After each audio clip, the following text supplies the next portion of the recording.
اپنی پرائرٹیز صحیح سیٹ کر. اتنے obsess مت ہو جاؤ پراپرٹی کمانے میں یا پراپرٹی بنانے میں کہ تم کنزیوم ہو جاؤ اس دنیا کی زندگی سے, اور اتنے کنزیوم ہو جاؤ, اتنے تھک جاؤ کہ تمہارے پاس نہ نماز پڑھنے کا ٹائم رہے, نہ ذکر کرنے کا ٹائم رہے, نہ کبھی زندگی میں قرآن کھولنے کی توفیق ہو, نہ قرآن سمجھنے کی توفیق ہو, نہ رشتہ داروں سے ملنے کی توفیق ہو, نہ صلہ رحمی کرنے کی توفیق ہو. ہم 20 سال کی پلاننگ کر رہے ہوتے ہیں, 10 سال کی پلاننگ کر رہے ہوتے ہیں کہ بچے ہوں گے انہیں کہاں سے کھلائیں گے, کس اسکول میں کرائیں گے, فیسیں کہاں سے آئیں گی.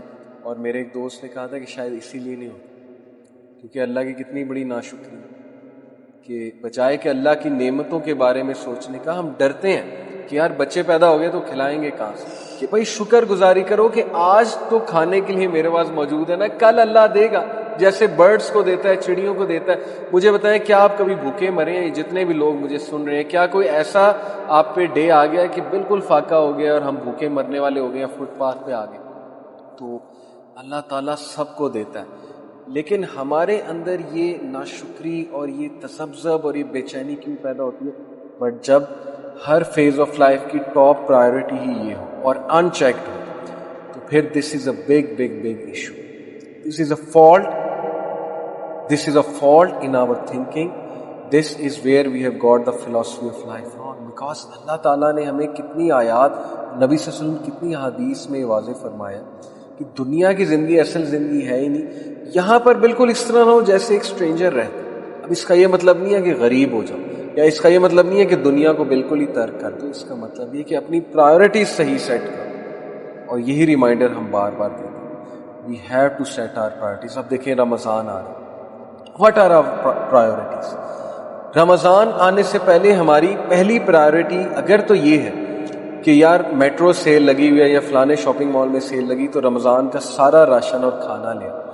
اگر تو, حالانکہ اس میں حرج کوئی نہیں ہے, سیل لگی ہے جا کر سب کچھ لے آئے, لیکن اگر پہلی پرائیورٹی یہ ہے, بجائے کہ پہلی پرائیورٹی یہ ہونے کی کہ یار بیٹھ کے ذرا پلاننگ کرتے ہیں کہ رمضان میں کرنا کیا, عبادات کیا کرنی ہے, سورہ کون سی میں نے پڑھنی ہے, کون سی سمجھنی ہے, قرآن کیسے ختم کرنا ہے, ویئر از مائی پلان, کیا میں نے کوئی کمرہ سجایا ہے نماز میں, رمضان میں نوافل ادا کرنے کے لیے, رات کو عبادت کرنے کے لیے, اور میں روٹین کیسے سیٹ کروں گا, میری ڈائٹ کیا ہوگی, اینڈ ہاؤ ٹو انشور کہ میں میکسیمم گڈ ڈیڈز کروں رمضان میں.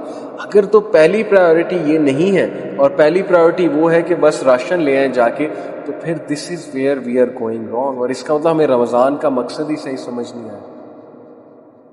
سو my dear brothers and sisters, we have to be sure کہ کیا ہم صحیح فلسفہ حیات کے مطابق زندگی گزار بھی رہے ہیں کہ نہیں. اب میں آپ کو کچھ بہت خوبصورت حدیث سناؤں گا. دیکھیں پروفٹ صلی اللہ علیہ وسلم نے اس حدیث میں 3 چیزیں مینشن کی ہیں. ایک یہ فیکٹ کہ ڈیتھ آ کر رہے گی اور کوئی بھی انسان ڈیتھ کے احاطے سے نہیں نکل سکتا. Number 2, test and trials are part of life, they will come. And number 3, false hopes نہیں لگانے, دنیا سے دل نہیں لگانا, اور فالس ہوپس کے مطابق زندگی بسر نہیں کرنی.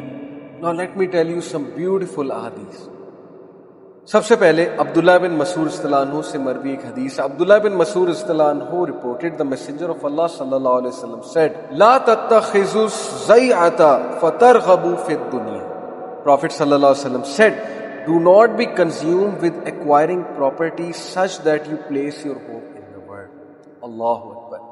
obsession کی بات یہ ہے کہ اتنے obsess مت ہو جاؤ پراپرٹی کمانے میں یا پراپرٹی بنانے میں کہ تم کنزیوم ہو جاؤ اس دنیا کی زندگی سے, اور اتنے کنزیوم ہو جاؤ, اتنے تھک جاؤ کہ تمہارے پاس نہ نماز پڑھنے کا ٹائم رہے, نہ ذکر کرنے کا ٹائم رہے, نہ کبھی زندگی میں قرآن کھولنے کی توفیق ہو, نہ قرآن سمجھنے کی توفیق ہو, نہ رشتہ داروں سے ملنے کی توفیق ہو, نہ صلہ رحمی کرنے کی توفیق ہو, نہ چیریٹی کرنے کی توفیق ہو, نہ دین پڑھنے کی توفیق ہو. اتنا کنزیوم مت ہو جاؤ, اور نہ یہاں سے فالس ہوپس لگاؤ. کیا تم نے ساری زندگی یہاں پہ رہنا ہے یا تم نے قبر میں جانا ہے الٹیمیٹلی, اور قبر کے بعد تم نے کہاں جانا ہے؟ آخرت, جو کہ دنیا کی زندگی سے انفینائٹ ٹائم زیادہ ہے. تو پھر عقل مند آدمی کیا سوچتا ہے؟ ایک اور حدیث آپ کو سناتا ہوں. عبید اللہ ابن محسان reported the messenger of Allah صلی اللہ علیہ وسلم said, and mind you this is such a beautiful hadith کہ make this hadith your constitution of life. آپ یہ حدیث والا ایٹیٹیوڈ اپنے اندر لے کر آئیں اور پھر دیکھیں زندگی کتنی حسین بن جاتی اور ٹینشن فری بن جاتی. قال رسول اللہ صلی اللہ علیہ وسلم من اصبح منکم آمنا فی سربہ معافا فی جسدہ عنده قوت یومہ فکأنما حیزت لہ الدنیا. The messenger of Allah sallallahu alaihi wasallam said, whoever among you wakes up secure in his property, healthy in his body, and he has his food for the day, it is as if he were given the entire world. سنن الترمذی حدیث number 2346. اللہ اکبر. اللہ کے نبی صلی اللہ علیہ وسلم نے کہا کہ جو کوئی بھی صبح سو کر اٹھے اور وہ سکیور ہے, اس کی پراپرٹی سکیور ہے, خانہ جنگی نہیں ہے, وہاں پر امن ہے. نمبر 2, اس کے پاس ہیلتھ ہے, اس کے پاس صحت ہے, اسے کوئی بیماری نہیں ہے. نمبر 3, اس کے پاس اس دن کا ذخیرہ ہے, اس دن کا, نوٹ دا ورڈ, اس دن کا رزق ہے. It is as if he were given the entire world. Allah اکبر. ہم 20 سال کی پلاننگ کر رہے ہوتے ہیں, 10 سال کی پلاننگ کر رہے ہوتے ہیں کہ بچے ہوں گے, انہیں کہاں سے کھلائیں گے, کس اسکول میں کرائیں گے, فیسیں کہاں سے آئیں گی. اور میرے ایک دوست نے کہا تھا کہ شاید اسی لیے نہیں ہوتا, کیونکہ اللہ کی کتنی بڑی ناشکری کہ بجائے کہ اللہ کی نعمتوں کے بارے میں سوچنے کا, ہم ڈرتے ہیں کہ یار بچے پیدا ہو گئے تو کھلائیں گے کہاں سے. اور پھر ظاہر ہے کہ وہ ایک سیکولر نیریٹو تو ہے ہی نا کہ بچے 2 ہی اچھے. بہرحال یہ ایک الگ ڈسکشن ہے. سو پروفٹ صلی اللہ علیہ وسلم سیڈ کہ جو کوئی بھی صبح اٹھے اور وہ امن کی حالت میں, اس کے پاس صحت ہے اور اس دن کا رزق ہے, تو ایسے جیسے پوری دنیا کا بادشاہ. یہ لکھ کر لگا لیں حدیث اپنے کمرے میں آپ لوگ, you will be at ease, trust me. یہ رسول اللہ کی گارنٹی ہے. ان کے الفاظ ہیں کہ بھائی شکر گزاری کرو کہ آج تو کھانے کے لیے میرے پاس موجود ہے نا, کل اللہ دے گا, جیسے برڈز کو دیتا ہے, چڑیوں کو دیتا ہے.